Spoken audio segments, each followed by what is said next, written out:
اعوذ باللہ من الشیطان الرجیم بسم اللہ الرحمن الرحیم یا ایہا الذین آمنوا انفقوا مما رزقناکم من قبل ان یأتی یوم لا بیع فیہ ولا خلة ولا شفاعہ والکافرون هم الظالمون۔ اے ایمان والو، خرچ کرو اللہ کی راہ میں اس چیز سے جو ہم نے تمہیں عطا فرمائی، اس دن کے آنے سے پہلے جس میں نہ خرید و فروخت ہے اور نہ کافروں کے لیے دوستی اور نہ شفاعت، اور کافر ہی ظالم ہیں۔ بسم اللہ الرحمن الرحیم۔ ایمان والوں کو اللہ کے دیے ہوئے رزق میں سے خرچ کرنے کا حکم دیا جا رہا ہے قیامت کا دن آنے سے پہلے، جس دن لا بیع فیہ ولا خلۃ ولا شفاعۃ، تین کام نہیں ہوں گے، نہ کوئی سودے بازی ہوگی، نہ کوئی دوستی چلے گی اور نہ کوئی شفاعت چلے گی۔ اس بات کا تعلق کافروں کے ساتھ، والکافرون هم الظالمون، یہ اگلے الفاظ اس پر دلالت کر رہے ہیں کہ اس بات کا تعلق کافروں سے ہے۔ مسلمانوں کی شفاعت بالکل ثابت ہے اور واضح طور پر قرآن کی نصوص سے ثابت ہے۔ تو وقت سے فائدہ اٹھانا اس آیت کا مدعا ہے کہ اپنا وقت ضائع نہ کیا جائے، اپنا کام، ضروری کام، آخرت کی تیاری بر وقت کر لی جائے۔ صوفیاء فرماتے ہیں الوقت سیف قاطع، وقت ایک کاٹنے والی تلوار ہے۔ حدیث پاک میں آتا ہے اغتنم خمسا قبل خمس، 5 چیزوں کو 5 چیزوں سے پہلے غنیمت سمجھو۔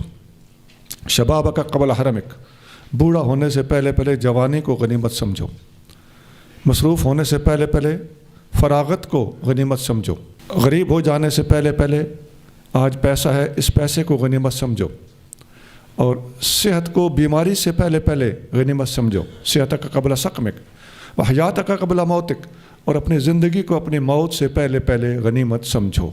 یہ وقت کی اہمیت اور چیزوں کو غنیمت سمجھنے کے حوالے سے نبی کریم صلی اللہ علیہ وسلم نہایت انتہائی رہنمائی فرما دی ہے۔ شرح السنہ 4021۔ اللہ لا الہ الا هو الحی القیوم لا تأخذه سنة ولا نوم له ما في السماوات وما في الأرض من ذا الذي يشفع عنده إلا بإذنه يعلم ما بين أيديهم وما خلفهم ولا يحيطون بشيء من علمه إلا بما شاء وسع كرسيه السماوات والأرض ولا يؤوده حفظهما وهو العلي العظيم۔ اللہ ہے جس کے سوا کوئی عبادت کے لائق نہیں، وہ خود زندہ دوسروں کو قائم رکھنے والا ہے، نہ اسے اونگ آئے اور نہ نیند۔ اسی کا ہے جو کچھ آسمانوں میں ہے اور جو کچھ زمینوں میں ہے۔ کون ہے جو اس کے اذن کے بغیر اس کی بارگاہ میں شفاعت کرے؟ جانتا ہے جو ان کے سامنے ہے اور جو ان کے پیچھے، اور وہ احاطہ نہیں کر سکتے اس کی معلومات میں سے کسی شے کا مگر جتنا وہ چاہے۔ سنبھال لیا اس کی کرسی نے آسمانوں اور زمینوں کو، اور ان کی حفاظت اس پر بھاری نہیں، اور وہی ہے بہت بلند بڑی عظمت والا۔ اس آیت کا نام آیت الکرسی ہے۔ یہ نہایت عظمت والی آیت ہے۔ اس کا آغاز اللہ تعالیٰ کے ذاتی نام، اس میں جلالت سے ہو رہا ہے، اللہ ہو، آگے لا الہ الا ہو، گویا لا الہ الا اللہ بھی اس آیت کے اندر موجود ہے، اور اس میں ذات بھی اس آیت کے اندر الگ سے موجود ہے۔ الحی القیوم، اللہ تعالیٰ کے نہایت چوٹی کے صفاتی نام ہے، وہ بھی اس کے اندر موجود ہے۔ مشکل کے وقت نبی کریم صلی اللہ علیہ وآلہ وسلم یا حی یا قیوم برحمتک استغیث ہی پڑھا کرتے تھے۔ اور علماء نے اس آیت پر اتنا غور کیا ہے کہ علماء لکھتے ہیں کہ اس آیت میں اللہ تعالیٰ کا ذاتی نام، کچھ صفاتی نام، کچھ اللہ تعالیٰ کے لیے ضمائر، ان سب کو اگر گنا جائے تو اللہ تعالیٰ کا نام اس میں جلی اور پوشیدہ طور پر ٹوٹل 18 بار لیا گیا ہے۔ حدیث شریف میں آتا ہے، ابو موسیٰ اشعری رضی اللہ تعالیٰ عنہ فرماتے ہیں کہ ایک دفعہ نبی کریم صلی اللہ علیہ وآلہ وسلم نے ہمارے اندر کھڑے ہو کر 5 باتیں ارشاد فرمائیں۔ نمبر 1 یہ فرمایا کہ ان اللہ عز وجل لا ینام ولا ینبغی لہ ان ینام، اللہ تعالیٰ کو نیند نہیں آتی، اسے زیب بھی نہیں دیتا، اس کی شان کے لائق بھی نہیں ہے کہ وہ سوئے۔ نمبر 2 یخفض القسط ویرفعہ، اللہ تعالیٰ ترازو کو اٹھاتا بھی ہے اور نیچا بھی کرتا ہے۔ نمبر 3 یرفع الیہ عمل اللیل قبل عمل النہار، دن کے اعمال رات کے اعمال سے پہلے اس کے پاس اٹھائے جاتے ہیں۔ نمبر 4، اسی طرح رات کے اعمال دن سے پہلے اور دن کے اعمال رات سے پہلے، یہ 4 چیزیں ہو گئی۔ 5ویں نمبر پہ فرمایا حجاب النور، اللہ تعالیٰ کا حجاب نور ہے، لو کشفہ لاحرقت سبحات وجہہ منتہا الیہ بصرہ من خلقہ، اللہ تعالیٰ کے وجہ قدرت کی تجلیات جہاں جہاں تک انسان کی حد نگاہ ہے وہاں تک ایک پردہ بھی ہٹ جائے تو ہر چیز جل کے راکھ ہو جائے۔ مسلم 179۔ ایک دفعہ ابی بن کعب سے نبی کریم صلی اللہ علیہ وآلہ وسلم نے پوچھا اتدری ای آیۃ من کتاب اللہ معک اعظم، تم جانتے ہو کہ تمہیں جو قرآن یاد ہے اس میں سے قرآن کی سب سے اعظم آیت کون سی ہے؟ قلت اللہ و رسولہ اعلم، وہ کہتے ہیں میں نے جواب دیا کہ اللہ اس کا رسول بہتر جانتے ہیں۔ آپ نے فرمایا دوبارہ یہی سوال کیا تو میں نے پھر دوسری بار میں نے جواب دیا کہ اللہ لا الہ الا هو الحی القیوم۔ آپ علیہ الصلوۃ والسلام نے ان کے سینے پر ہاتھ پھیرا، شفقت فرمائی اور فرمایا واللہ لیحنک العلم یا ابا المنذر، اللہ کی قسم اے ابو المنذر، یہ ان کی کنیت تھی ابی بن کعب کی، فرمایا تمہیں علم مبارک ہو۔ مسلم 810۔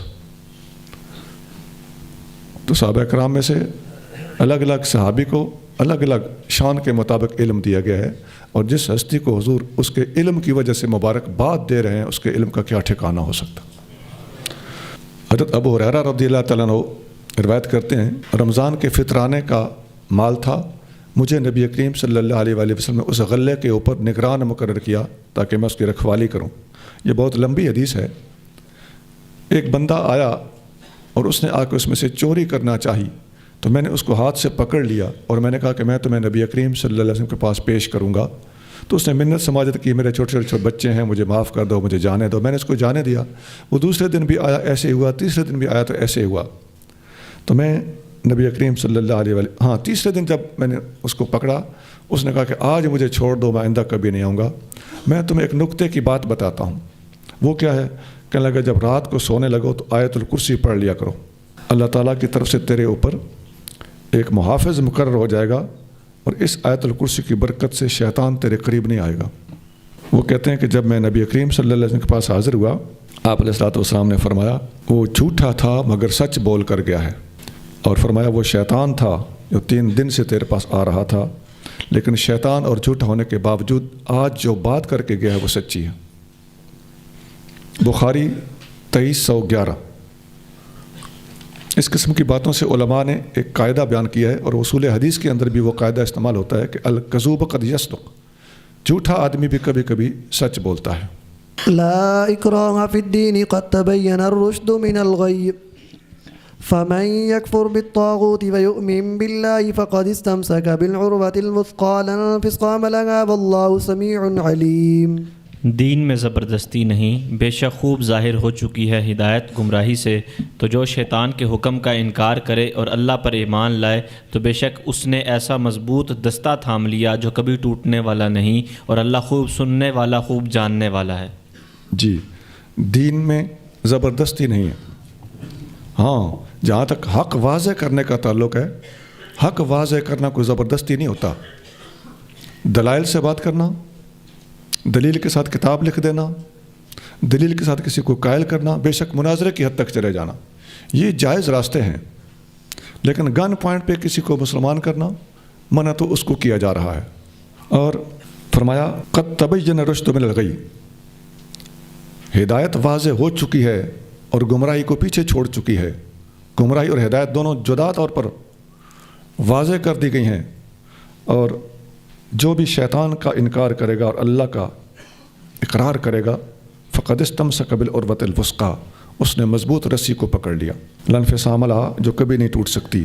یہ جو اگلے الفاظ ہیں، جو شیطان کا انکار کرے گا، اللہ پر ایمان لائے گا، اس نے مضبوط رسی کو پکڑ لیا، یہ کیا ہے؟ یہ الفاظ کیا لا اکراہ فی الدین کے خلاف ہیں؟ نہیں، اسی آیت پوری کو پڑھ کے ہمیں دین کو سمجھنا چاہیے۔ دلائل سے قائل اسی آیت کے اندر کیا جا رہا ہے۔ دوسری آیت میں اللہ تعالیٰ فرماتا ہے، قرآن خود اپنے تفسیر بیان کرتا ہے، فرمایا افانت تکرہ الناس حتی یکونوا مؤمنین، اے محبوب کیا آپ لوگوں کو زبردستی اکراہ کے ساتھ قائل کریں گے کہ یہ مسلمان ہو جائیں؟ اب اس لا اکراہ فی الدین کا معنی اس آیت کی روشنی میں خوب نکھر کر سامنے آ جاتا ہے کہ اگر کوئی نہ مانے تو اس کے نہ ماننے کی وجہ سے ٹینشن لینے کی کوئی ضرورت نہیں ہے. لا اکراہ فی الدین، اپنا فریضہ تبلیغ دین مکمل ادا کرنا چاہیے، جیسا کہ نبی کریم صلی اللہ علیہ وسلم نے موقع بموقع ادا بھی کیا. موقع بموقع سے میری مراد ہے جیسی ضرورت تھی زبان سے بھی ادا کیا، اور تلوار اٹھانا پڑی تب بھی اٹھائی. ان میں سے کوئی چیز لا اکراہ کے خلاف نہیں ہے. اس آیت کا ایک خاص پس منظر بھی ہے، شان نزول بھی ہے کہ کچھ عورتیں جو منت وغیرہ مان لیتی تھیں تو ان کے پیدا ہونے والے بچے جو تھے ان کے ایمان اور اسلام کا مسئلہ زیر بحث تھا، تو اس موقع پر یہ آیت نازل ہوئی تھی. ابو داؤد 2682 2682. یہ شان نزول اور پس منظر بھی اسلام کی حقانیت اور جو اس آیت کو پڑھ کر مستشرقین وغیرہ اعتراض کرتے ہیں اس کا جواب دینے میں مکمل طور پر معاون ہے. ایک حدیث سنیے. ان انس ان رسول اللہ صلی اللہ علیہ وسلم قال لرجل، نبی کریم رؤوف الرحیم صلی اللہ علیہ وآلہ وسلم نے ایک آدمی سے فرمایا اسلم، مسلمان ہو جا. اب یہ کہنا کہ مسلمان ہو جا، کیا یہ اکراہ ہے؟ نہیں. آگے سنیے. قال اجدنی کارہن، میں اپنے اندر اکراہ محسوس کرتا ہوں، میرا دل نہیں چاہتا. قال اسلم، فرمایا پھر بھی مسلمان ہو جا. وَإِن كُنْتَ كَارِهًا، فرمایا دل نہیں چاہتا تب بھی مسلمان ہو جا. یہ گفتگو نرم ماحول میں ہو رہی تھی، کوئی اس کو پھا نہیں دیا جا رہا تھا. تو اس طرح کی گفتگو اچھے ماحول میں کرنا اور اگلے کو بار بار اسلام کی پیشکش کرنا یہ بالکل جائز ہے اور حدیثوں سے ثابت ہے. ہمیں کوئی پٹیاں نہ پڑھائے. یہ حدیث مسند احمد میں ہے 12061 12061. اور العروۃ الوثقیٰ کے بارے میں ایک حدیث میں آتا ہے کہ حضرت قیس بن عباد رضی اللہ عنہ فرماتے ہیں کہ میں ایک دفعہ مسجد نبوی میں حاضر تھا. ایک آدمی جس کے چہرے پر خشوع و خضوع کے آثار نمایاں تھے، وہ مسجد میں داخل ہوا تو اندر بیٹھے ہوئے صحابہ کرام نے ایک دوسرے سے کہا کہ یہ آدمی جنتی ہے. وہ جب نماز پڑھ کے باہر نکلا تو حضرت قیس فرماتے ہیں میں اس کے پیچھے پیچھے گیا کہ میں اسے پوچھوں اتنے جلیل القدر لوگ اس کو جنتی کہہ رہے تھے، بات کیا ہے؟ میں نے ان سے کہا کہ یہ اندر جو بیٹھے ہوئے تھے یہ آپ کو جنتی کہہ رہے تھے. اس بندے نے کہا اللہ کی قسم اس قسم کی بات کسی کے بارے میں کرنا کسی کو زیب نہیں دیتا جب تک صحیح معلومات نہ ہوں. اب ان بندوں کو معلومات تھیں، یہ ایک الگ بحث، آگے بات کھل رہی ہے، لیکن وہ اپنی عاجزی کے طور پر ایسی بات ارشاد فرما رہے تھے.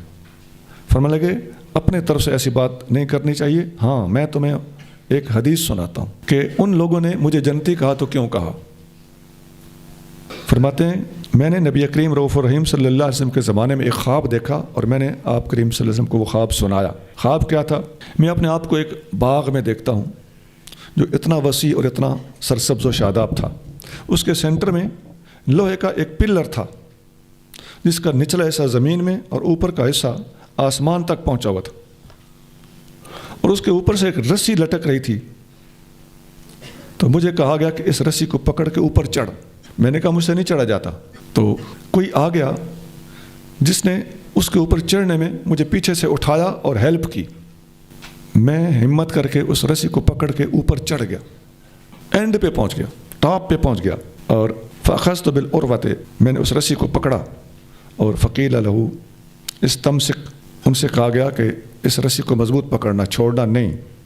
فاستيقظت، یہیں پر میری آنکھ کھل گئی اور وہ رسی میں جاگا تو میرے گویا کے ہاتھ میں ہے. تو فقصصتها علی النبی صلی اللہ علیہ وآلہ وسلم، میں نے یہ خواب نبی کریم رؤوف الرحیم صلی اللہ علیہ وسلم کو سنایا. آپ نے فرمایا تلک روضۃ الاسلام، یہ اسلام کا روضہ ہے. باغ سے مراد اسلام ہے. وذالک العمود عمود الاسلام، اور وہ پلر اسلام کا پلر ہے. وتلک العروۃ الوثقیٰ، اور وہ جو رسی تھی وہ العروۃ الوثقیٰ ہے جس کا ذکر قرآن کے اندر آیت الکرسی کے فوراً بعد ہے. فأنت علی الاسلام حتی تموت، اور اس کی تعبیر یہ ہے کہ تم اسلام پر ہی رہو گے حتیٰ کہ تمہاری موت اسلام پر ہی آئے گی۔ اور وذاک الرجل عبداللہ بن سلام، اور وہ بندہ جس نے یہ خواب دیکھا اور جس کو صحابہ کرام جنتی کہہ رہے تھے، وہ عبداللہ بن سلام تھے رضی اللہ تعالیٰ عنہ۔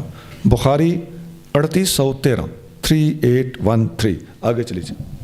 الله ولي الذين آمنوا يخرجهم من الظلمات إلى النور والذين كفروا أولياؤهم الطاغوت يخرجونهم من النور إلى الظلمات أولئك أصحاب النار هم فيها خالدون۔ اللہ مددگار ہے ایمان والوں کا، نکالتا ہے انہیں تاریکیوں سے روشنی کی طرف، اور جنہوں نے کفر کیا ان کے دوست شیطان ہیں، وہ انہیں روشنی سے تاریکیوں کی طرف نکالتے ہیں، وہ دوزخی ہیں، وہ اس میں ہمیشہ رہیں گے۔ اس آیت کے 5 اجزاء ہیں اور اس طرح یہ آیت سمجھنا آسان ہو جائے گا۔ اللہ ولی الذین آمنوا، نمبر 1، اللہ ولی ہے ایمان والوں کا، اللہ مددگار ہے ایمان والوں کا۔ نمبر 2، یخرجہم من الظلمات الی النور، اللہ ایمان والوں کو اندھیروں سے نکال کر روشنی میں لے آتا ہے۔ اندھیرا کفر ہے، روشنی اسلام ہے۔ اندھیرا جہالت ہے، روشنی علم ہے۔ نمبر 3، والذین کفروا اولیاؤہم الطاغوت، جو لوگ کافر ہیں ان کے دوست اور ان کے مددگار شیطان ہیں۔ نمبر 4، یخرجونہم من النور الی الظلمات، وہ انہیں نور سے نکال کر اندھیروں میں لے جاتے ہیں۔ نمبر 5، اولئک اصحاب النار هم فیہا خالدون، وہ جہنم والے ہیں، اس میں وہ ہمیشہ ہمیشہ رہیں گے۔ آگے چلیے۔ ألم تر إلى الذي حاج إبراهيم في ربه أن آتاه الله الملك إذ قال إبراهيم ربي الذي يحيي ويميت قال أنا أحيي وأميت قال إبراهيم فإن الله يأتي بالشمس من المشرق فأت بها من المغرب فبهت الذي كفر والله لا يهدي القوم الظالمين۔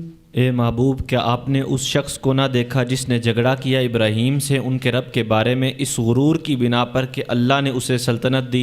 جب ابراہیم نے فرمایا میرا رب وہ ہے جو زندہ کرتا اور مارتا ہے، اس نے کہا میں جلاتا اور مارتا ہوں۔ ابراہیم نے فرمایا کہ بے شک اللہ سورج کو مشرق سے لاتا ہے، تو اس کو مغرب سے لے آ۔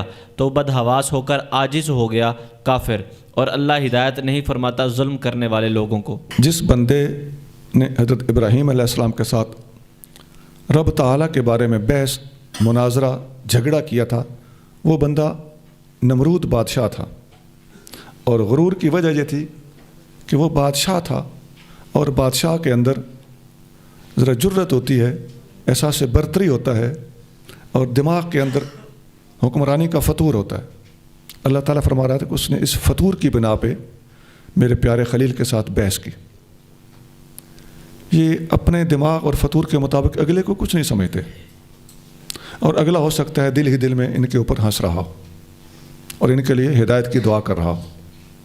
گفتگو کے دوران حضرت ابراہیم علیہ السلام نے فرمایا اس سے کہ ربی الذی یحیی و یمیت، میرا رب وہ ہے جو زندہ بھی کرتا ہے اور مارتا بھی ہے۔ دنیا کے اندر بندے پیدا بھی ہو رہے ہیں اور بندے مر بھی رہے ہیں۔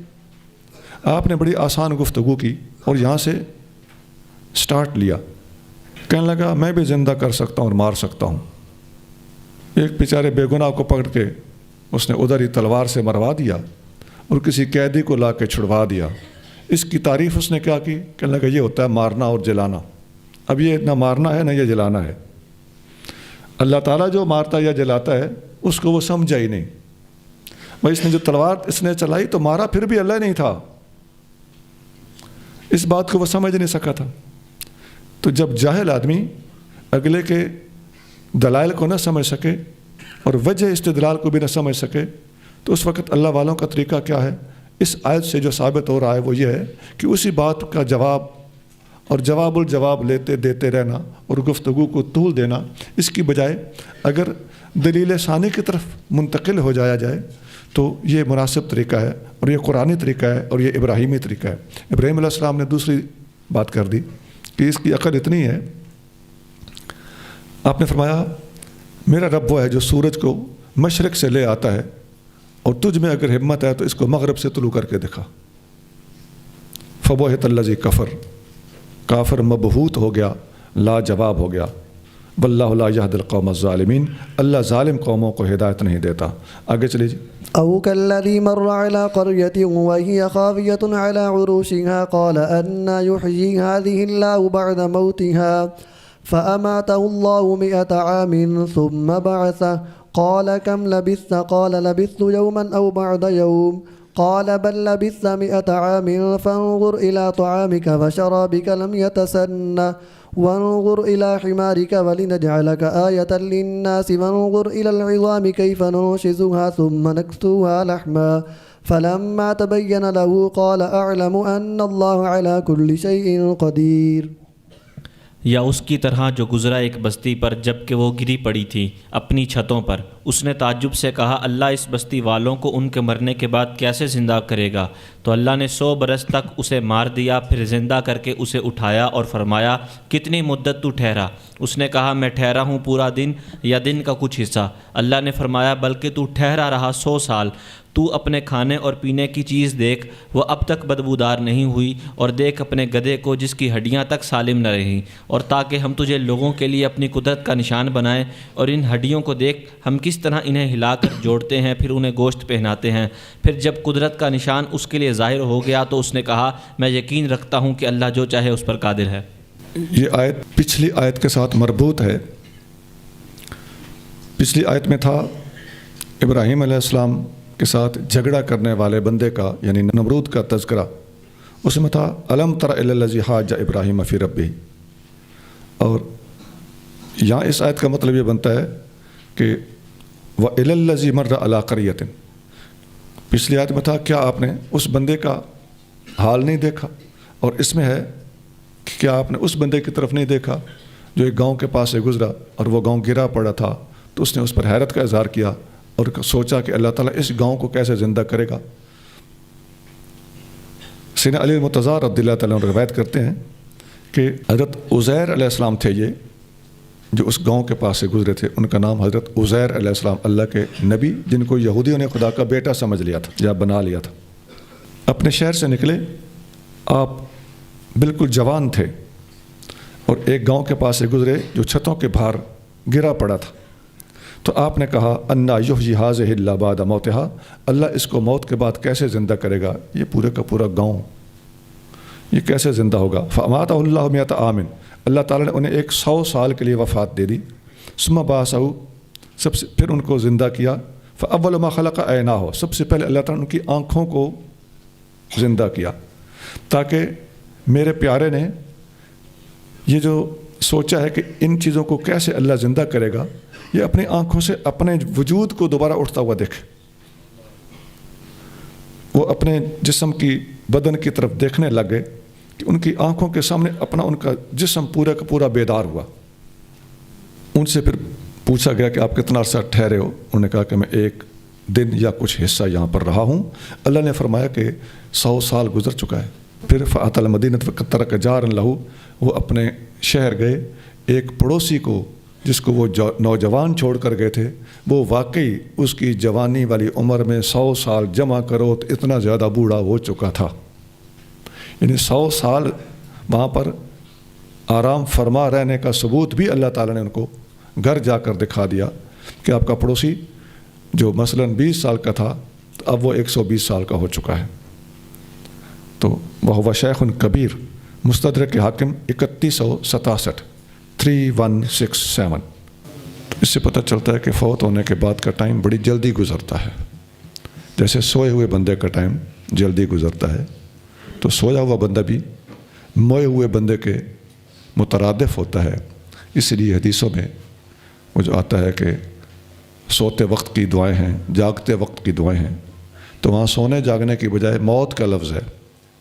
اللہم بسمک اموت و احیا، اے اللہ میں تیرے نام سے مرتا ہوں، تیرے نام سے زندہ ہوتا ہوں۔ تو بندہ سو رہا ہے اور کہہ رہا ہے میں مرتا ہوں۔ خیر،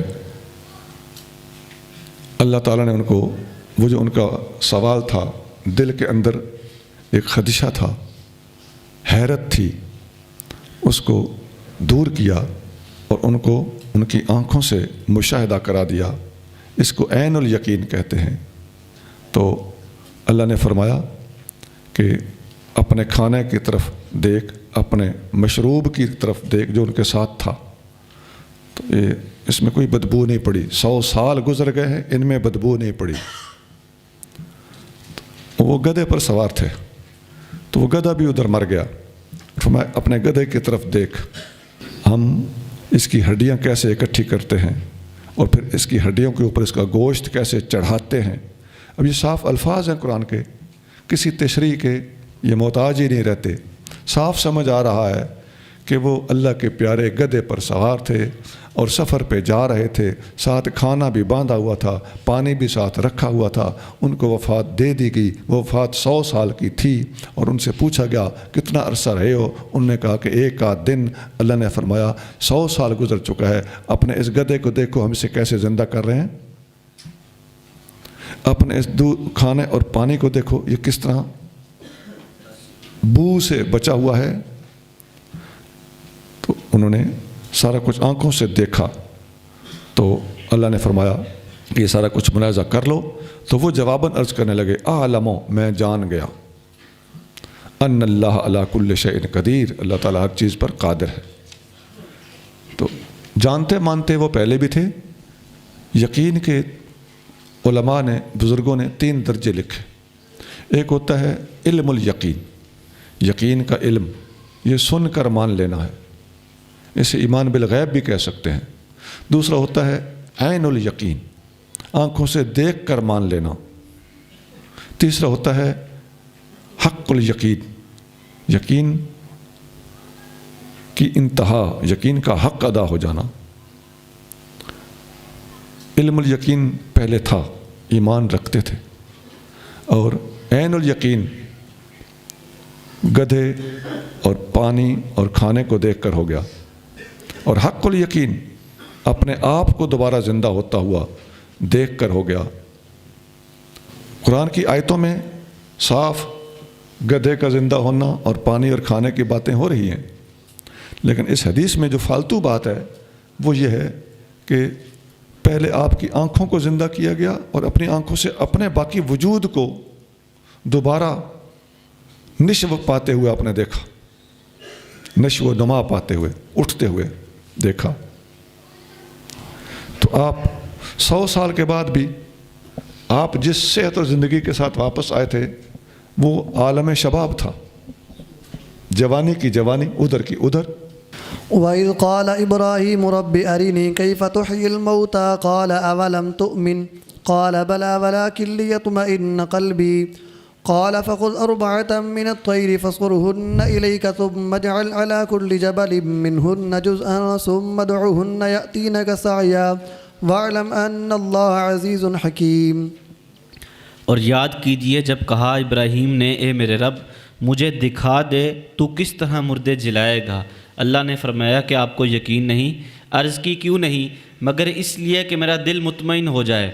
فرمایا تو 4 پرندے لے کر انہیں اپنی طرف مانوس کر لیجئے، پھر ذبح کر کے ان کے جسم کا ایک ایک ٹکڑا ہر پہاڑ پر رکھ دیجئے، پھر انہیں بلائیے، وہ آپ کے پاس دوڑتے ہوئے آ جائیں گے، اور یقین رکھیے کہ بے شک اللہ بہت غالب ہے، بڑی حکمت والا۔ حضرت عزیر علیہ السلام والا واقعہ اور حضرت ابراہیم علیہ السلام والا واقعہ ملتے جلتے ہیں۔ فرمایا جب ابراہیم نے اپنے رب سے کہا تھا کہ تو کیسے مردے زندہ کرے گا، تو اللہ نے پوچھا اولم تؤمن، آپ نہیں مانتے؟ تو انہوں نے کہا کیوں نہیں؟ ولیکن لیطمئن قلبی، بلکہ اطمینان قلب حاصل کرنا چاہتا ہوں۔ یہ وہی بات ہے جو میں نے پہلے عرض کیا کہ یقین میں علم الیقین، عین الیقین اور حق الیقین 3 درجے ہوتے ہیں۔ یہ حضرت ابراہیم علیہ السلام عین الیقین حاصل کرنا چاہتے تھے، ان آنکھوں سے دیکھنا چاہتے تھے، اور اوپر والی آیت میں حق الیقین یعنی عزیر علیہ السلام کا خود بھی اس پروسیس میں سے گزرنا وہ ثابت ہے۔ تینوں چیزیں ثابت ہیں۔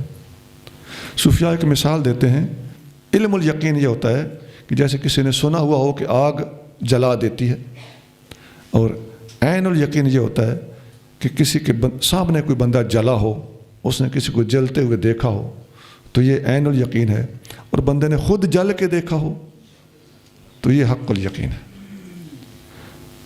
تو آپ کو اللہ تعالیٰ نے فرمایا کہ 4 پرندے پکڑیں، انہیں اپنی طرف مانوس کریں، ہلا لیں، پھر پہاڑ پر جا کر ذبح کر کے ان کا گوشت، قیمہ، ٹکڑے وہ چاروں طرف پھیلا دیں۔ تو انہوں نے جب سارا ذبح کر دیا اور پرندوں کے گوشت ٹکڑے اور سب پھیلا دیے تو سمد ہوں نجاتی نے کسایا، اللہ نے فرمایا اب ان کو آواز دو، یہ تیرے طرف دوڑتے ہوئے چلے آئیں گے۔ تو وہ سارے کے سارے ان کے پاس واقعی زندہ ہو گئے اور دوڑتے ہوئے آپ کے پاس واپس آ گئے۔ وَعْلَمْ فرمایا جان لے ان اللہ عزیز حکیم کہ اللہ تعالیٰ غالب حکمت والا ہے، یہ چیزیں اللہ تعالیٰ کے لیے کوئی مشکل نہیں ہے۔ حضرت ابو ہریرہ رضی اللہ تعالیٰ عنہ فرماتے ہیں کہ قال رسول اللہ صلی اللہ علیہ وآلہ وسلم نحن احق بشک من ابراہیم، کوئی بندہ ایسی باتیں سن کر انبیاء کی شان میں کمی محسوس نہ کرے کہ انہوں نے یہ سوال کیوں کیا، کیا ضرورت تھی، خدا نخواستہ ایسی باتیں نہ سوچے، تو عاجزی کرتے ہوئے آقا نے فرمایا کہ ہم ہوتے تو ہم بھی یہی بلکہ اس سے بھی زیادہ سوال کرتے۔ جب ابراہیم علیہ السلام نے اطمینان قلب کے لیے اللہ تعالیٰ سے یہ مطالبہ کیا تھا، تو آقا صلی اللہ علیہ وسلم کا یہ رویہ ہے کہ جب اپنے سے پہلے انبیاء علیہ السلام کے تذکرے آقا کرتے ہیں کہ بالفرض ہم ہوتے تو ہم بھی یہ بات یا اس سے زیادہ بات کرتے، اور الفاظ ہے نحن احق بالشک من ابراہیم، بڑا باریک سا سبق ہے اگر آپ غور کریں تو۔ اور حدیثوں میں آتا ہے حضرت موسیٰ علیہ السلام کو فلاں واقعہ کی وجہ سے کوئی کمزور نہ سمجھ بیٹھے، یونس علیہ السلام کو ان کے ساتھ پیش آنے والے معروف واقعے کی وجہ سے ان کے بارے میں کوئی منفی سوچ نہ بنا بیٹھے۔ اس طرح کی حدیثیں بخاری اور مسلم میں موجود ہیں۔ میں نے گفتگو ظاہر ہے بڑی احتیاط سے کرنی ہوتی، ہماری گفتگو انسان بھی سن رہے ہوتے ہیں اور حیوان بھی سن رہے ہوتے ہیں۔ سونا یہ اس دور کا بڑا المیہ ہے، یہ بڑے پکے مجرم ہیں۔ میں جو باریک بات بتانا چاہتا ہوں وہ یہ ہے کہ آقا نے اگلے وقتوں کے بزرگوں کے تذکرے کرتے وقت اگر کوئی فرضی بات کی ہے تو ان کی شان بچائی ہے۔ آج کیا ہوتا ہے جی، ہمارے کچھ لوگ بات کرتے ہیں تو اگلوں کی شان گھٹانے کے لیے باتیں کرتے ہیں۔ میں ہوتا تو فلاں جنگ میں میں نے فلاں کا ساتھ دینا تھا، یہ بات کہاں؟ اور نبی کریم صلی اللہ علیہ وآلہ وسلم کا اگلوں کی شان بڑھانے کے لیے اپنی عاجزی پیش کرنا، یہ کہاں؟ او بھائی صحابہ کرام فرماتے تھے لوگو یہ نہ کہا کرو اگر میں فلاں جنگ میں ہوتا، میں فلاں کارنامہ اپنی اچھائیاں ظاہر کرتے ہو، میں یوں کر دیتا، میں یوں کر دیتا۔ حضرت مقداد بن اسود فرماتے ہیں اگر تم اس زمانے میں ہوتے نا پتہ نہیں تم ابو جہل ہوتے۔ اپنے آپ کو اس امتحان کے لیے پیش نہ کرو جس امتحان سے اللہ نے تمہیں بچایا ہے۔ یہ آپ کا فرمان مسند احمد میں موجود ہے، سند اس کی صحیح ہے۔ ادھر المستند ہے، المستند جلدی لاؤ بھائی۔ میں پڑھاتے وقت کئی حدیثیں ایسی ہوتی ہیں جو زبانی پڑھا دیتا ہوں، میرے سامنے لکھی ہوئی نہیں ہوتی۔ یہ المستند میں تصوف کی کتاب کے اندر یہ حدیث موجود ہے۔ حضرت عبد الرحمن بن جبیر بن نفیر اپنے والد گرامی سے روایت کرتے ہیں ہم مقداد بن اسود کے پاس بیٹھے ہوئے تھے، ایک دن پاس سے ایک آدمی گزرا، اس نے کہا خوش نصیب ہیں یہ دو آنکھیں، مقداد بن اسود کی آنکھیں جنہوں نے حضور صلی اللہ علیہ وسلم کو دیکھا ہے، کاش ہم نے بھی دیکھا ہوتا، اور جو کچھ انہوں نے اٹینڈ کیا ہے، جن غزوات میں انہوں نے شرکت کی ہے، کاش ہم نے بھی وہ مشاہدے کیے ہوتے۔ حضرت مقداد بن اسود فاستغدبا، وہ سخت جلال میں آ گئے۔ راوی کہتے ہیں میں حیران ہوا، بندے نے تو بڑی عشق والی بات کی ہے، اس میں ناراض ہونے والی کیا بات تھی؟ حضرت مقداد صحابی رسول اس بندے کی طرف متوجہ ہوئے، فرمایا ما یحمل الرجل علی ان یتمنا محضرا غیبہ اللہ عنہ، ما یحمل الرجل لا ہونا چاہیے، ادھر کتابت کی غلطی عمران ٹھیک کر لینا، نوٹ کریں۔ کسی آدمی کو کیا چیز مجبور کرتی ہے کہ اس چیز کی تمنا کرے جس میں وہ تھا نہیں، اور لا یدری لو شاہدہ کیف کان یکون فیہ، اسے کچھ پتہ نہیں اگر یہ اس وقت ہوتا تو کیا کرتا۔ واللہ قد حضر رسول اللہ صلی اللہ علیہ وسلم اقوام اکبہم اللہ علی مناخرہم فی جہنم، اللہ کی قسم نبی پاک علیہ الصلوۃ والسلام کے زمانے میں حضور کو دیکھنے والے ایسے بھی لوگ ہوئے ہیں جن کو اللہ نے جہنم میں منہ کے باہر گرایا ہے۔ لم یجیبوہ ولم یصدقوہ، یہ وہ لوگ تھے جنہوں نے حضور کو دیکھا مگر حضور کے فرمان پہ لبیک نہیں کی، حضور کی تصدیق نہیں کی۔ اولا تحمدون اللہ اذ اخرجکم لا تعرفون الا ربکم، اللہ کا شکر ادا نہیں کرتے کہ تمہیں اللہ نے اس زمانے میں پیدا کیا ہے کہ تم اللہ کے سوا کسی کو نہیں مانتے؟ تمہارے والدین، تمہارا ماحول، تمہارا شہر سارا مسلمانوں کا ہے، جو امتحان ہم نے دیکھے تم نے نہیں دیکھے، تیار شدہ اسلام تمہیں مل گیا، مصدقین لما جاء بہ نبیکم، تمہارا نبی جو کوئی لے کر آیا ہے تم پیدائشی طور پر اس کی تصدیق کرتے ہو۔ قد کفیتم البلاء بغیرکم، اللہ نے تمہاری جگہ دوسروں کو آزمایا ہے، اپنے آپ کو آزمائش کے لیے کیوں پیش کرتے ہو؟ یہ ہے جی، میں نے دوبارہ سنائی ہے کہ زبانی سنانے میں کوئی کمی بیشی نہ رہ گئی ہو۔ یہ حدیث مسند احمد میں ہے، حدیث نمبر 23700 23700، سند اس کی صحیح ہے۔ مثل الذين ينفقون أموالهم في سبيل الله كمثل حبة أنبتت 7 سنابل في كل سنبلة 100 حبة والله يضاعف لمن يشاء والله واسع عليم۔ مثل ان لوگوں کی جو اپنے مال اللہ کی راہ میں خرچ کرتے ہیں اس دانے کی سی ہے جس نے 7 بالی اگائی، ہر بالی میں 100 دانے ہیں، اور اللہ بڑھا دیتا ہے جس کے لیے چاہے، اور اللہ بڑی وسعت والا، بہت علم والا ہے۔ جی، جو لوگ اللہ کی راہ میں خرچ کرتے ہیں ان کی مثال ایسے ہے، ایک دانہ بیجا، اس میں سے 7 سٹے اگے، ہر سٹے میں 100 دانہ ہے، تو 7 ضرب 100 کتنے ہوئے؟ 700۔ فرمایا واللہ یضاعف لمن یشاء، اللہ تعالیٰ جسے چاہے اس سے بھی زیادہ عطا کر دے، اور یضاعف میں اصل روح ہوتی ہے کئی گنا کر دے۔ ابو مسعود انصاری رضی اللہ تعالیٰ عنہ فرماتے ہیں جاء رجل بناقۃ مختومۃ، نبی کریم صلی اللہ علیہ وآلہ وسلم کے پاس ایک آدمی ایک اونٹنی حضور کی خدمت میں پیش کرنے کے لیے لے آیا، فقال حاذی فی سبیل اللہ، کہنے لگا یہ اللہ کی راہ میں قبول فرمائیے۔ فقال رسول اللہ صلی اللہ علیہ وسلم لک بہا یوم القیامت 700 ناقۃ کلھا مختومۃ، اسی شان والی ڈاچیاں تیرے لیے قیامت کے دن 700 تجھے مل جائیں گی۔ مسلم شریف 1892۔ ایک حدیث یہاں پر مفسرین نے اور بیان کی ہے، حضرت عبد الرحمن بن سامرہ رضی اللہ عنہ فرماتے ہیں کہ حضرت عثمان غنی نبی کریم صلی اللہ علیہ وسلم کے پاس 1000 دینار لے کر آئے۔ یہ درہم چاندی کا ہوتا تھا اور دینار سونے کا، اور 1000 درہم نہیں 1000 دینار کی بات ہو رہی ہے، بہت بڑی دولت تھی یہ۔ حسن بن واقع فرماتے ہیں کہ کان فی موضع آخر من کتابی فی کم میں ہی، کہتے ہیں کہ میرے پاس یہ حدیث لکھی ہوئی ہے کہ حضرت عثمان غنی اپنی قمیض کی آستین میں ڈال کے لے آئے۔ یہاں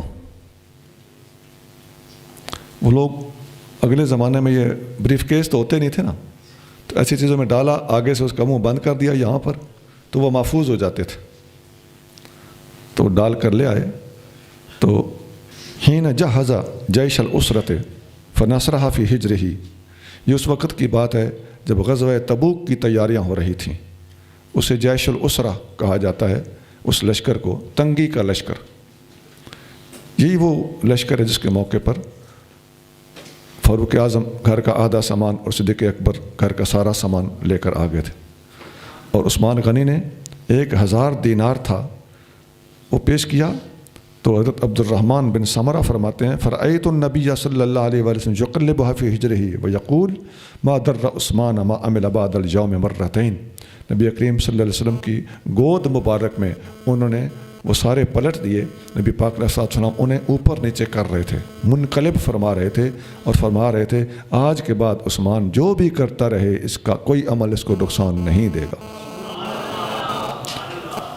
تو یہ آقا جس کو فرما رہے تھے نا، آپ کریم صلی اللہ علیہ وسلم کو بھی پتہ تھا کہ میرے تیار کیے ہوئے مرد ایسی باتوں سے بگڑیں گے نہیں. یہ حدیث ترمذی شریف میں ہے، حدیث نمبر 3701 3701. الذين ينفقون أموالهم في سبيل الله ثم لا يتبعون ما أنفقوا منا ولا أذى لهم أجرهم عند ربهم ولا خوف عليهم ولا هم يحزنون. جو لوگ اپنے مال اللہ کی راہ میں خرچ کرتے ہیں پھر دینے کے بعد نہ احسان جتائیں اور نہ تکلیف دیں، ان کے لیے ان کا ثواب ان کے رب کے پاس ہے اور نہ ان پر کچھ خوف ہے اور نہ وہ غمگین ہوں گے. جی اس کی وضاحت اگلی آیت سے بھی اگلی آیت میں آ رہی ہے، ذرا تحمل سے سنیے، پڑھیے جی. قول معروف ومغفرة خير من صدقة يتبعها أذى والله غني حليم. اچھی بات اور لوگوں سے درگزر کرنا اس خیرات سے بہتر ہے جس کے بعد تکلیف پہنچے، اور اللہ بے نیاز ہے، بہت حلم والا.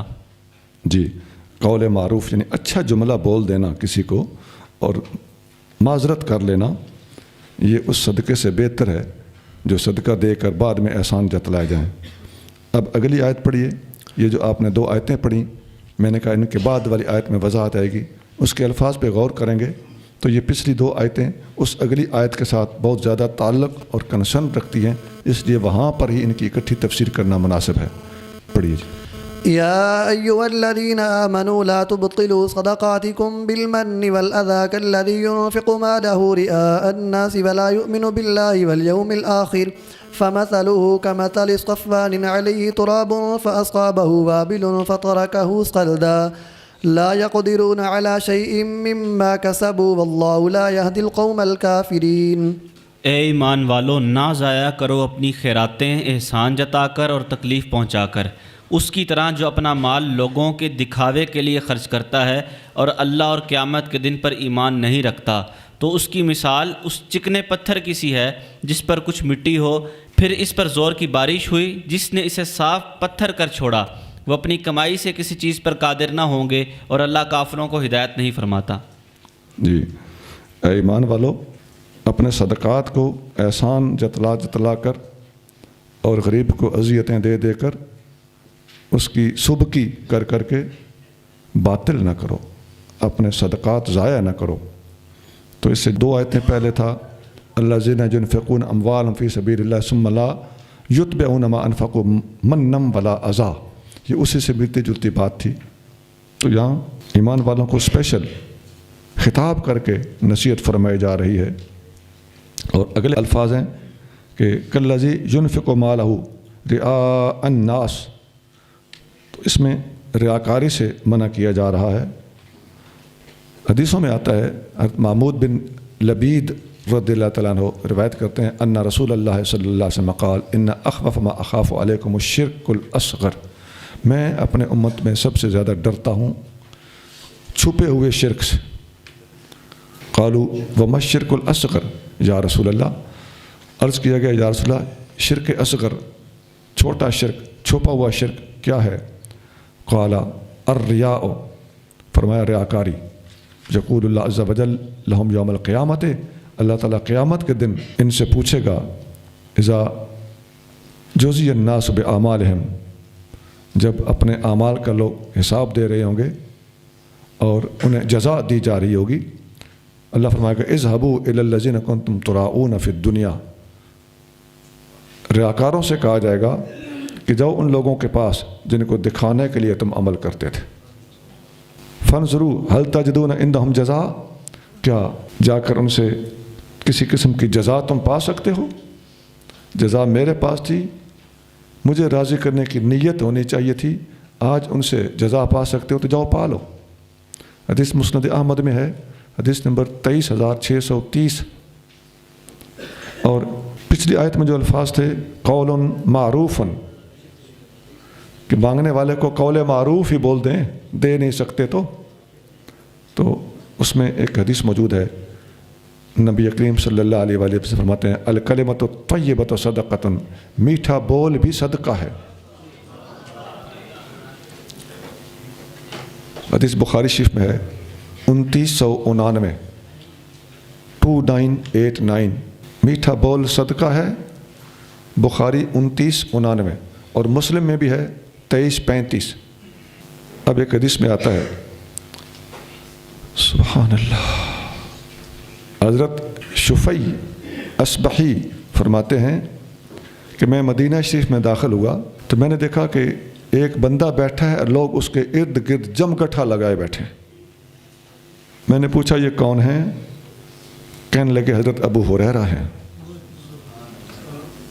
فدنوت منہ، میں قریب چلا گیا، حتیٰ قعدت بین یدیہ وہو یحدث الناس، میں ان کے سامنے بیٹھ گیا اور وہ لوگوں کو حدیثیں سنا رہے تھے۔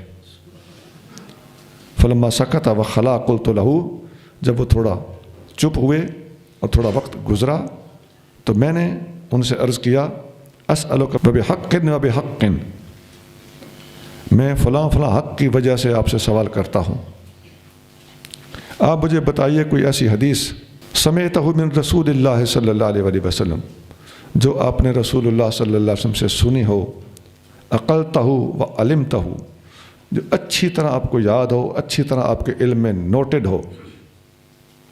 فقال ابو ہریرہ، حضرت ابو ہریرہ رضی اللہ تعالیٰ عنہ نے فرمایا، افعلو، میں ایسا کرتا ہوں، لأحدثنک حدیثا حدثنیہ رسول اللہ صلی اللہ علیہ وسلم عقلتہ و علمتہ، میں ایسی حدیث سنانے لگا ہوں جو میں نے نبی کریم صلی اللہ علیہ وسلم سے خود سنی ہے اور اچھی طرح سمجھی ہے اور اچھی طرح جانی ہے۔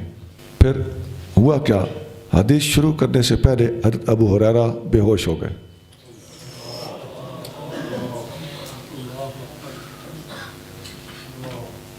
تھوڑی دیر کے بعد حضرت ابو ہریرہ کو فمکثنا قلیلا ثم افاقا، تھوڑی دیر گزری تو انہیں افاقہ ہوا، ہوش میں آئے، کہنے لگے میں تمہیں وہ حدیث سناتا ہوں جو میں نے رسول اللہ صلی اللہ علیہ وسلم سے سنی ہے، فی ھذا البیت، اسی گھر میں، ما معنا احد غیری وغیرہ، اور جب میں سن رہا تھا تو میرے اور حضور کے سوا اور کوئی تھا ہی نہیں۔ ثم نشغ نشغۃ شدیدۃ، یہ بات کر کے دوبارہ بے ہوش ہو گئے اور شدید بے ہوش ہوئے۔ پھر افاقہ ہوا، اپنا چہرہ مبارک ملا، پسینہ پوچھا، تو کہنے لگے میں تمہیں وہ حدیث سناتا ہوں جو میں نے رسول اللہ صلی اللہ علیہ وسلم سے سنی تھی۔ تو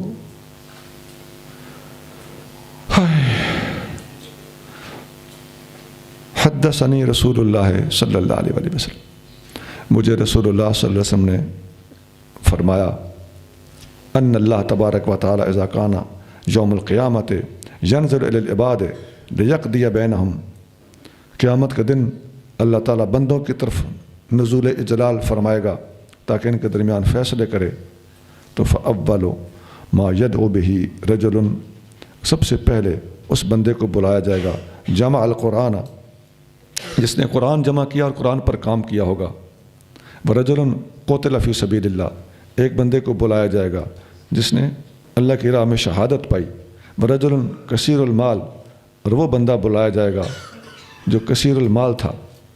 اب پہلے بندے پر سوال ہوگا، کون سا؟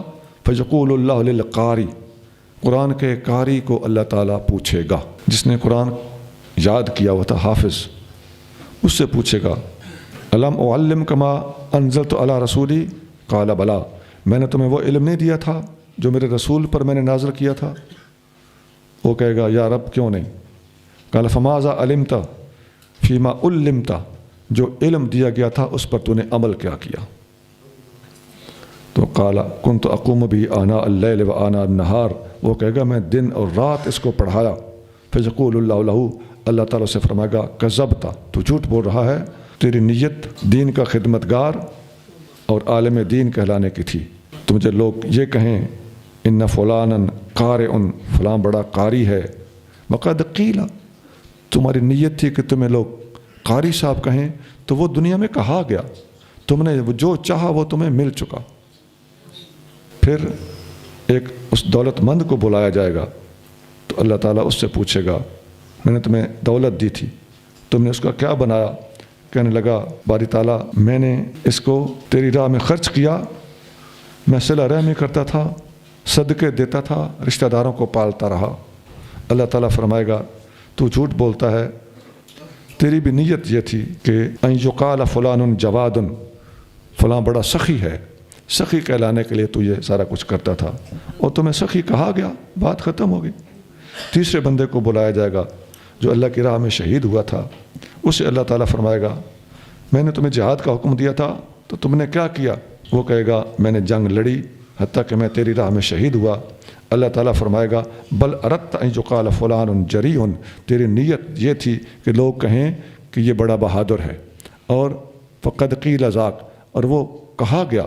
ثم ضرب رسول اللہ صلی اللہ علیہ وسلم علی رکبتی، پھر نبی کریم صلی اللہ علیہ وسلم نے میرے گھٹنے پہ اپنا ہاتھ مبارک مارا۔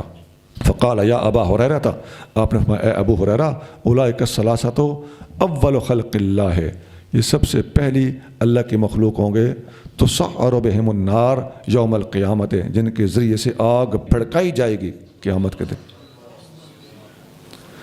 یہ حدیث ترمذی شریف میں ہے، حدیث نمبر 2382 ہے۔ عزیزان گرامی، حضرت ابو ہریرہ اس حدیث کو بیان کرنے سے 3 بار بے ہوش ہوئے۔ اور پتہ عالم کون ہوتا ہے؟ من خشی اللہ فہو عالم۔ ابن عباس رضی اللہ تعالیٰ عنہ کا فرمان سنن دارمی میں ہے، جو اللہ سے ڈر گیا وہ عالم ہے۔ ایک حدیث میں حضرت ابو ذر غفاری رضی اللہ تعالیٰ عنہ نبی کریم رؤوف الرحیم صلی اللہ علیہ وآلہ وسلم سے روایت کرتے ہیں، فرمایا ثلاثۃ لا یکلمہم اللہ یوم القیامت، 3 بندے ایسے ہیں کہ قیامت کے دن اللہ تعالیٰ ان سے بات ہی نہیں کرے گا۔ بات سے مراد محبت اور پیار کی بات ہے۔ ولا ینظر الیہم، نہ اللہ تعالیٰ ان کی طرف دیکھے گا۔ ولا یزکیہم، نہیں اللہ تعالیٰ انہیں پاک کرے گا۔ ولہم عذاب علیم، ان کے لیے المناک عذاب ہوگا۔ قال فقرأها رسول اللہ صلی اللہ علیہ وسلم 3 مرارا، آپ علیہ السلام نے یہ آیت 3 بار پڑھی۔ قال ابو ذر نے کہا خابوا وخسروا، یہ خائب و خاسر ہو گئے۔ من ہم یا رسول اللہ، یہ خائب و خاسر یہ حضور ہیں کون؟ قال المسبل، اپنا تہبند اور ازار یعنی شلوار یہ ٹخنوں سے نیچے لٹکانے والا، والمنان اور احسان جتلانے والا، والمنفق سلعتہ بالحلف الکاذب، اور وہ بندہ جو اپنا سودا جھوٹی قسمیں اٹھا کر بیچتا ہو۔ یہ حدیث مسلم شریف میں ہے اور حدیث نمبر 106 ہے۔ آگے چلیے۔ ومثل الذين ينفقون أموالهم ابتغاء مرضات الله وتثبيتا من أنفسهم كمثل جنة بربوة أصابها وابل فآتت أكلها ضعفين فإن لم يصبها وابل فطل والله بما تعملون بصير۔ اور ان لوگوں کی مثال جو خرچ کرتے ہیں اپنے مال اللہ کی خوشنودی حاصل کرنے اور اپنے دلوں کو مضبوط رکھنے کے لیے، اس باغ کی سی ہے جو اونچی زمین پر ہو، اس پر زور کی بارش ہوئی تو وہ اپنا پھل دگنا لایا، پھر اگر زور کی بارش اسے نہ پہنچے تو شبنم ہی کافی ہے، اور اللہ تمہارے سب کام خوب دیکھ رہا ہے۔ جو لوگ اللہ کی راہ میں اللہ کی رضا حاصل کرنے کے لیے مال خرچ کرتے ہیں، یہ ان کا اب ذکر ہے۔ جو پچھلی آیت میں ریاکاری کی نیت سے خرچ کرتے تھے، ان کے برعکس۔ تو کسی چیز کا الٹ اور ضد اگر سمجھ میں آ جائے تو یہ چیز سمجھنا بالکل آسان ہو جاتا ہے۔ تو اس آیت میں مخلصین کا تذکرہ ہو رہا ہے، اور یہ جو لفظ ہے فطل، طل کا معنی ہوتا ہے المطر ضعیف، کمزور اور ہلکی پھلکی بارش۔ آگے چلیے۔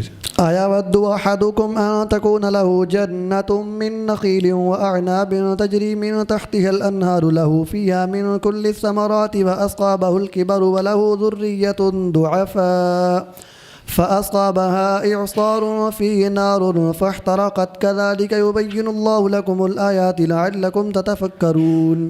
کیا تم میں سے کوئی پسند کرے گا کہ اس کے پاس ایک باغ ہو کھجوروں اور انگوروں کا جس کے نیچے نہریں جاری ہوں، اس کے لیے اس میں ہر قسم کے پھل ہوں، اور اسے بڑھاپا پہنچ گیا ہو اس حال میں کہ اس کے کمزور بچے ہوں، تو اسے گرم ہوا کا ایک بگولا پہنچا جس میں آگ تھی تو وہ باغ جل گیا۔ اسی طرح اللہ تمہارے لیے آیتیں بیان فرماتا ہے تاکہ تم فکر سے کام لو۔ کیا تم یہ چاہتے ہو کہ تیار شدہ کھیتی ایک ہی آگ کے بگولے سے بھسم ہو کے رہ جائے؟ یہ اس آیت کا خلاصہ ہے۔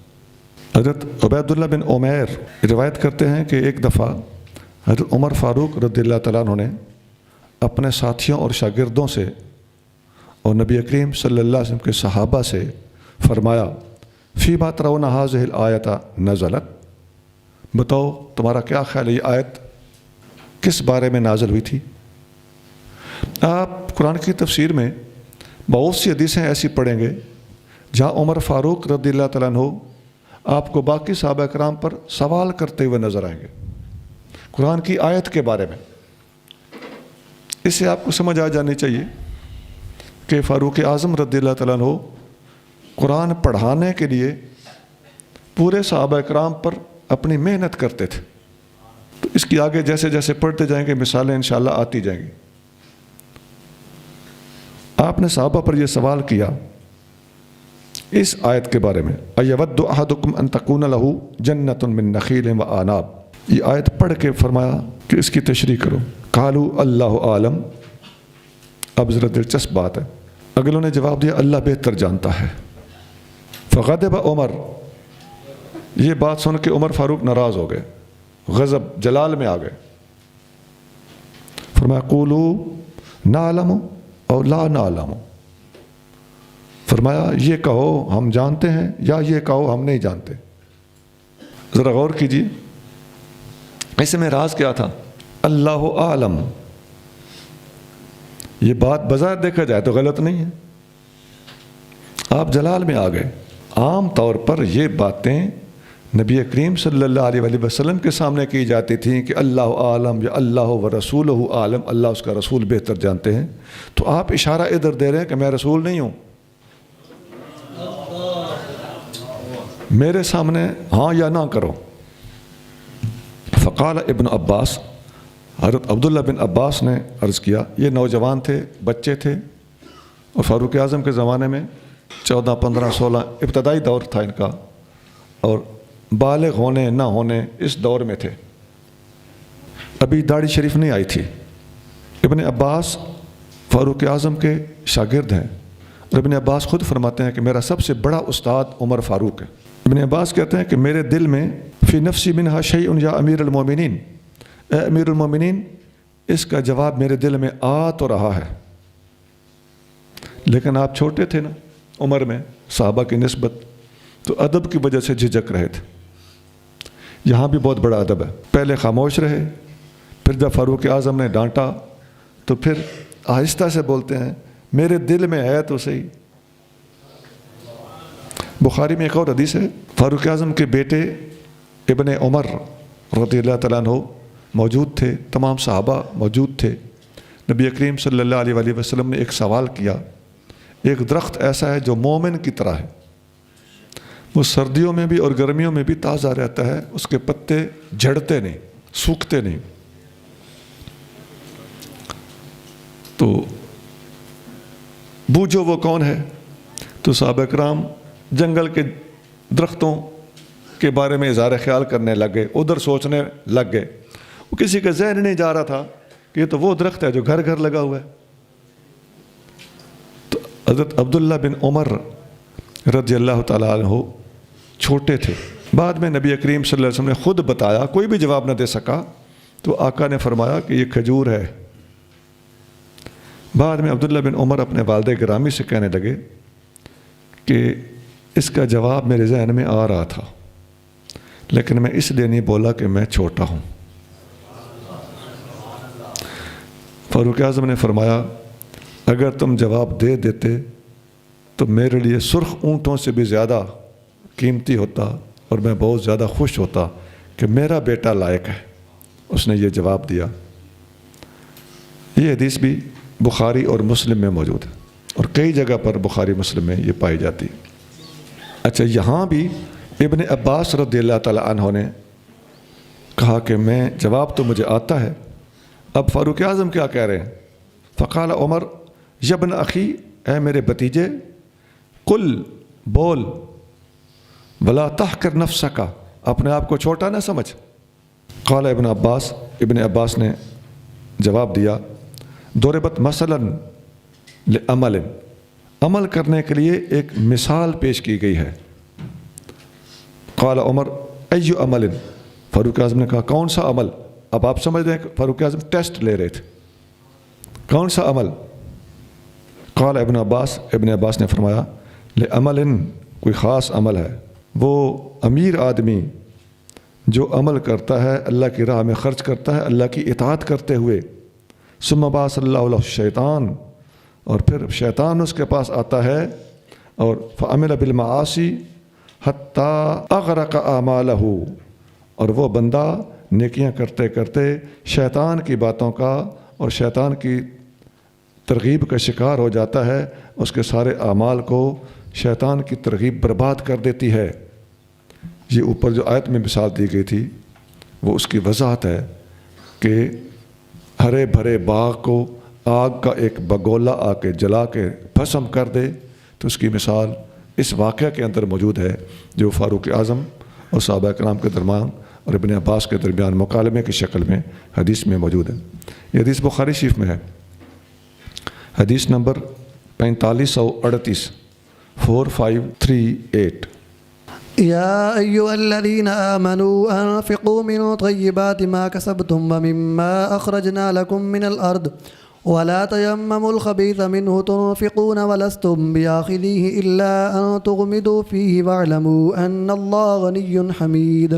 اے ایمان والو، اللہ کی راہ میں اپنی کمائی ہوئی پسندیدہ چیزوں میں سے خرچ کرو، اور ان چیزوں میں سے جو ہم نے تمہارے لیے زمین میں پیدا کی، اور اللہ کی راہ میں ناقص چیزوں کے دینے کا ارادہ نہ کرو کہ تم اس سے خرچ کرتے ہو، حالانکہ تم خود اسے لینے والے نہیں، مگر یہ کہ تم اس میں چشم پوشی کر لو اور جان لو کہ اللہ بے نیاز ہے، بہت حمد کیا ہوا۔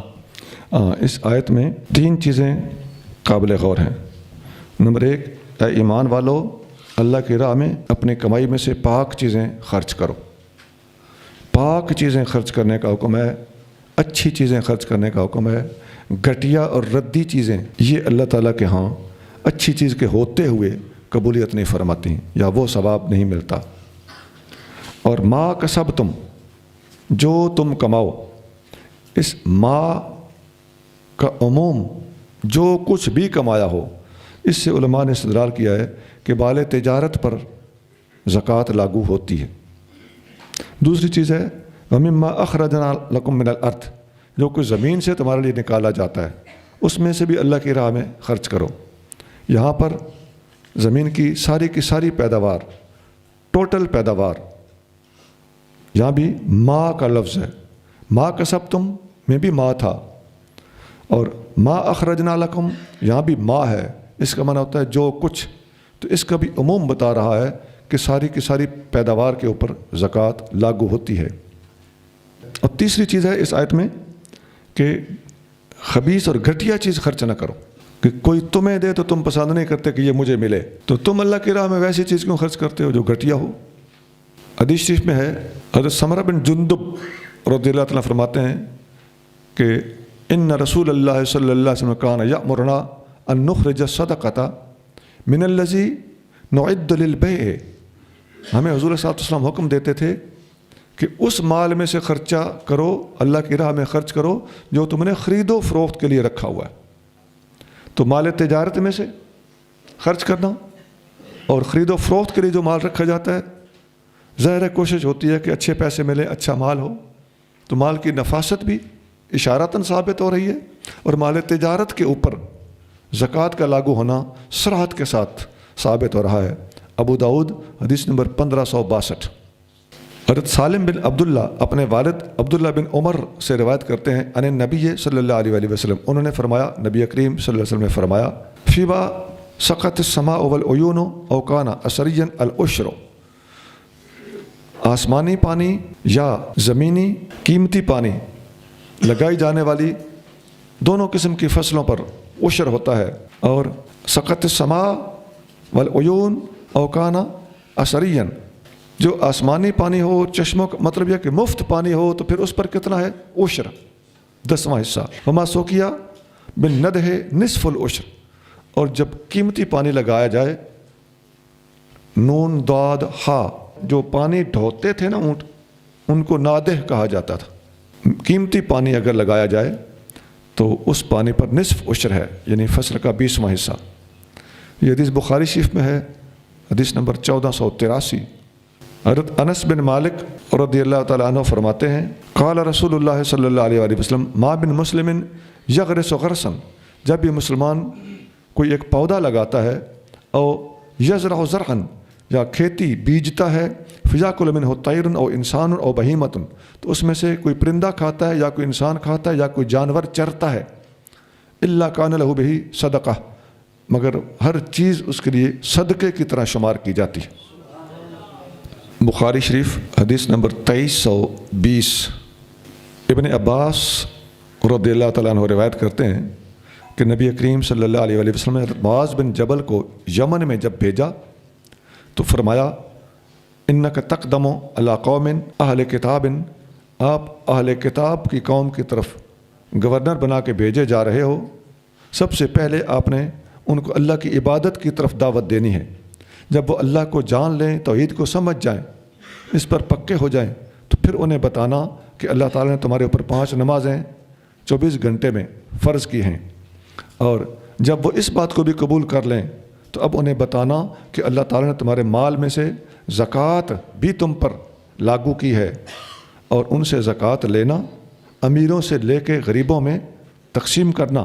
فیضا اطاعوا بذالک، جب یہ بات وہ مان لیں، اس پر وہ آمادہ ہو جائیں، تو فخذ منہم، پھر ان سے زکوٰۃ کا مال وصول کرنا، وتوقع کرائم اموال الناس، اور لوگوں کا اچھا مال نہ لے لینا زکوٰۃ کی مد میں، بلکہ جیسا ٹوٹل مال ہوتا ہے اس میں سے اوسط طریقے سے اعتدال کے ساتھ ان سے زکوٰۃ وصول کرنا۔ یہ حدیث بخاری شریف میں ہے، حدیث نمبر 1458، 1458۔ سبحان ربک رب العزت عما یصفون وسلام علی المرسلین والحمد للہ رب العالمین۔